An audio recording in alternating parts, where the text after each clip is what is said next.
அனைவருக்கும் வணக்கம். என் பேர் விஜய் தேவகோட்டை சேர்மன் மாணிக்கவாசன் நடுநிலைப் பள்ளியில் 6ஆம் வகுப்பு படிக்கிறேன். நான் படிச்சிருந்த கதை புக்கு பேர் வந்து மந்திரக்குடம்னு படிச்சிருந்து. ஒரு ஊரில் வந்து ஒரு பையன் இருப்பானா, அவங்க அம்மாட்ட சொல்லுவானா, அம்மாட்டேன்னு சொல்லி மழை பெய்யலாமா எனக்கு ஒரு ரெயின் கோட் வாங்கி தாங்கம்மா அப்படின்னு சொல்லும்போது, சரி நான் வாங்கி வைக்கிறேன் போட இன்றைக்கி மட்டும் அப்படின்னு சொல்லும்போது, அவங்க அம்மாவும் சரிம்மா நான் போயிட்டு வரேன்னு சொல்லும்போது, ஒரு நாள் அவங்க ஒரு தாத்தா மயங்கி விழுந்து கிடப்பாங்க. அவரை போய் பார்க்கும்போது அவனுக்கு சாப்பிடுவேன்னு சொல்லும்போது, அவங்க அம்மா கட்டி கொடுத்த சாப்பாடை வந்து அவனுக்கு கொடுப்பாங்களாம். அந்த ஐயாவுக்கு கொடுக்கும்போது அந்த ஐயா சொல்லுவாங்களாம், இந்த உனக்கு ஒரு குடை தரேன் வச்சுக்க, சாயங்காலம் வந்து கொடுத்துரு அப்படின்னு சொல்லும்போது, சரியா நான் இது போயிட்டு வரேன் அப்படின்னு சொல்லும்போது, அவங்களும் சரின்னு சொல்லிவிட்டு அவனும் போயிடுவானா. அப்புறம் வந்து சாயங்காலம் விட்டுருவானா, ஸ்கூல் விட்டோன்னா அவன் வருவானா. வரும்போது இது ஒரு கொடை இது மழை பெஞ்சனால கொடை விற்பானா. அதுலேருந்து ஒருத்தன் வந்து நிற்பானா. அவன் ஃப்ரெண்டு வந்து நிற்கோன்னா ஒரு கொஞ்சம் பெருசாயிருமா. அப்புறம் 2 பேர் வருவாங்களா. அப்புறம் பெருசாயிருமா. அதோட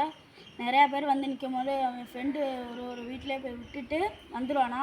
இதுலேருந்து என்ன தெரிஞ்சுக்கணும்னா, எல்லாருக்கும் உதவி செய்யணும். நன்றி, வணக்கம்.